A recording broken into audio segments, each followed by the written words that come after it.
আসসালামু আলাইকুম। তাহমিনাস লাইফ ক্যাপচারে আপনাদের সবাইকে স্বাগতম। আমি তাহমিনা বলছি ঢাকা থেকে। কেমন আছেন আপনারা সবাই? আমরা সবাই আলহামদুলিল্লাহ ভালো আছি। চলে এলাম বরাবরের মতো নতুন আরও একটি ব্লগ নিয়ে।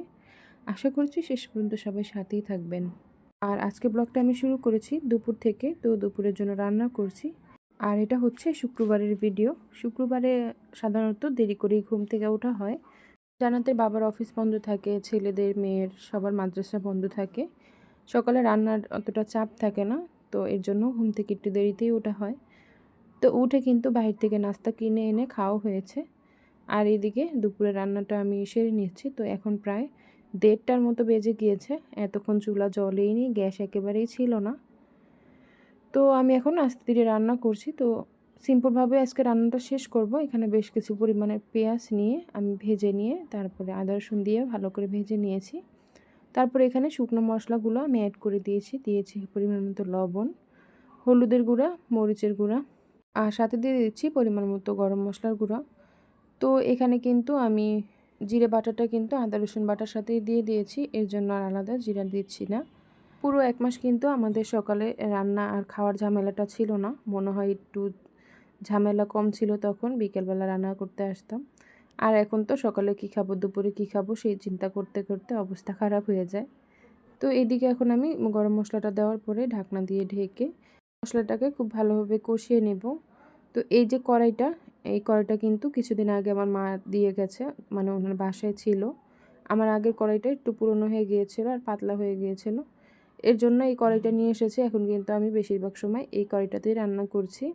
একটু খোলামেলা হওয়াতে কিন্তু অনেক আরাম এই কড়াইটাতে রান্না করে। আর একটু খুব ভালোভাবে একটু গরম করে নিলে অতটা পুড়েও যায় না, মানে তলাতে নিতে লাগে না, খুব সহজে ভাজি টাজি সব কিছু করা হয়। তো এইদিকে কিন্তু আমি মশলাটা খুব ভালোভাবে কষিয়ে নিয়েছি তেল ওঠা পর্যন্ত। তারপর এখানে গোটা একটা মুরগি আমি দিয়ে দিচ্ছি, একেবারে হাত পা সব সহ একটা মুরগি, একটু বড় সাইজেরই, দিয়ে এখানে আমি খুব ভালোভাবে নেড়ে চেড়ে কষিয়ে নিচ্ছি।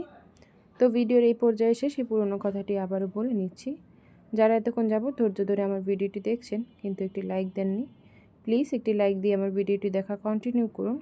আর আপনারা যদি আজকে নতুন আমার চ্যানেলটি ভিজিট করে থাকেন, আমার আজকের ভিডিওর কোনো অংশ যদি আপনাদের কাছে ভালো লেগে থাকে, তবে আমার চ্যানেলটি সাবস্ক্রাইব করে আমার সাথেই থেকে যেতে পারেন এবং আমার আজকের ভিডিওর ভালো এবং মন্দ দিকগুলো আমাকে কমেন্টস করে জানাতে পারেন। আর যারা এই কাজগুলো করে প্রতিনিয়ত আমাকে সাপোর্ট করে যাচ্ছেন, তাদের জন্য রইল মন থেকে অনেক অনেক দোয়া ও ভালোবাসা।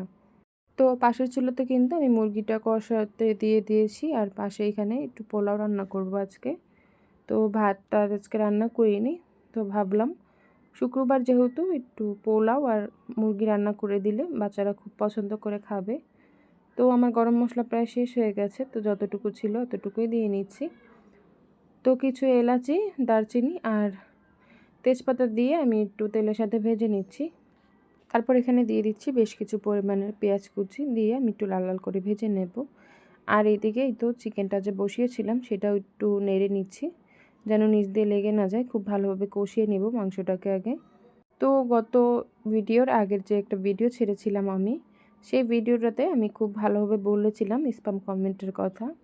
তারপরেও সেই আমার স্প্যাম কমেন্ট সেই ভিডিওটাতেও প্রায় 2-3টার মতো এসেছে। তো আপনারা যারা স্প্যাম কমেন্টগুলো করেন, তারা কি আমার ভিডিও দেখেন না, নাকি আমার কথাগুলো শোনেন না, নাকি ইচ্ছে করে এগুলো করেন, সেটা আমি বুঝি না। এইদিকে বড় ছেলে নামাজ পড়ে এসেছে, তা ওকে বললাম যে ঘরটা একটু ক্লিন করো। ঘরটা এখনও ক্লিন করা হয়নি, আমি তো রান্না নিয়ে ব্যস্ত। তো রান্না করে আমার পক্ষে আর সম্ভব না যে ঘরটা আবার ক্লিন করব, যেহেতু একটু অসুস্থ লাগে।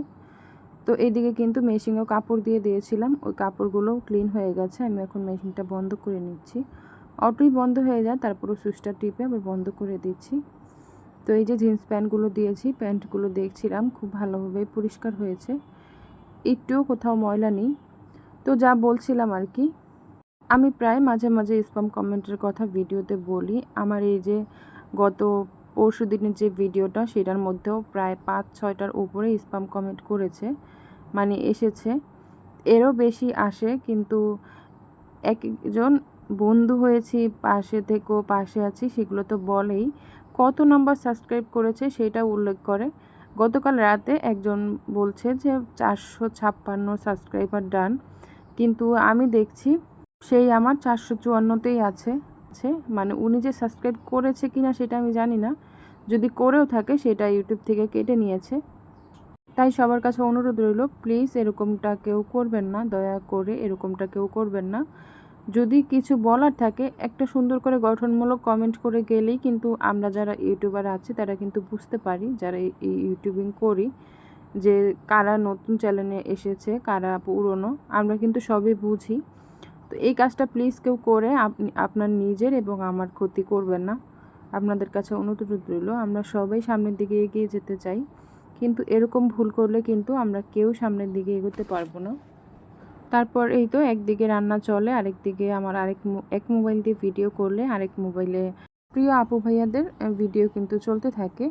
তো এদিকে কিন্তু আমি পেঁয়াজটা ভেজে নিয়ে পোলাওর যে চালটা ধুয়ে রেখেছিলাম সেটা এখন দিয়ে দিচ্ছি। আর আজকে কিন্তু খুবই অল্প পরিমাণের একটু পোলাও রান্না করব, 1/2 কেজি চালের মতো দিয়েছি। তো শুধু একবেলার জন্য, আমি তো তেমন খাই না, শুধু বাচ্চাদের জন্য আর জান্নাতের বাবার জন্য। তো চালটাকে নেড়ে চেড়ে খুব ভালোভাবে ভেজে নিচ্ছি। তো চালটা ভেজে নিয়ে এখানে আমি পরিমাণ মতো পানি দিয়ে দিচ্ছি, যতটুকু পানি আমার দরকার সেদ্ধ হওয়ার জন্য ঠিক অতটুকুই। সাথে এখানে আমি কয়েকটি আস্ত কাঁচামরিচ অ্যাড করে দিচ্ছি, দিয়ে এখন ঢাকনা দিয়ে ঢেকে খুব ভালোভাবে রান্না করে নেব। আর এই তো লবণ দিতে ভুলে গিয়েছিলাম, সাথে কিন্তু এখানে কিছুটা লবণও দিয়ে দিচ্ছি। তো নেড়ে চেড়ে এখন একটু ঢাকনা দিয়ে ঢেকে আমি খুব ভালোভাবে রান্না করে নেব। আর পাশাপাশি কিন্তু মুরগিটাও খুব ভালোভাবে কষানো হয়ে গেছে। এখন কিন্তু আমি এখানে আলু অ্যাড করে দিচ্ছি। তো এই দেখুন আমার আলুগুলোর অবস্থা। তো ছোট ছেলেকে দিয়েছিলাম আলুগুলো বা ছেলার জন্য, মানে হাফ সিদ্ধ করে দিয়েছিলাম ছেলার জন্য, যেহেতু ছোট আলু বটি দিয়ে ছিলতে অনেক সময় লাগবে, তাই সিদ্ধ করে ওকে ছেলার জন্য দিয়েছিলাম। তো অর্ধেক আলুর ছিকলা কিন্তু আলুর সাথেই রয়ে গেছে, তো ওইগুলো আমি আবার একটু বেছে বেছে তারপরে মুরগিগুলোর সাথে দিয়ে খুব ভালোভাবে একটু কষিয়ে নিব। ছোট বাচ্চাদের কাজ যেমন হয় আর কি, আর বাসায় কিন্তু হেল্প করারও কেউ নেই বাচ্চাদের ছাড়া, তাই বাধ্য হয়ে ওদেরকে দিয়ে মাঝে মধ্যে একটু কাজ করাতে হয়।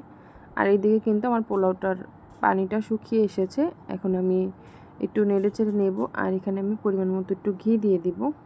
পরিমাণ বলতে আমার বাসায় কিন্তু ঘিয়ের পরিমাণটা একটু বেশিই খাওয়া হয়, ঘি ছাড়া আমার বাসায় পোলাও, খিচুড়ি, বিরিয়ানি এগুলোকে ওনারা খাবারই মনে করেন আর কি, এরকম অবস্থা।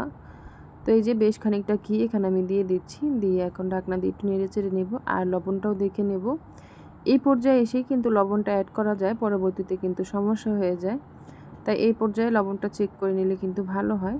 তো আমার লবণ টবণ সব কিছু ঠিক মতোই আছে। তো আর কিছুটা সময় আমি চুলার উপর রেখে দিয়েছিলাম, আমার কিন্তু রান্নাটা কমপ্লিট হয়ে গেছে। আমি এখানে একটু পেঁয়াজ বেরেস্তা দিয়ে দিচ্ছি। তো পাশাপাশি কিন্তু মুরগিতে আমি ঝোল দিয়ে দিয়েছিলাম কষানোর পরে, তো এই রান্নাটাও কিন্তু আমার কমপ্লিট হয়ে গেছে। তো রান্না শেষ করে কিন্তু গোসলে চলে গিয়েছিলাম, এর মধ্যে কিন্তু জান্নাতের বাবা এসে খাবারে লবণ দেখে নিয়েছে। তো এই যে সাইড দিয়ে ওনারা খেয়ে নিয়েছে বাপ মেয়ে মিলে।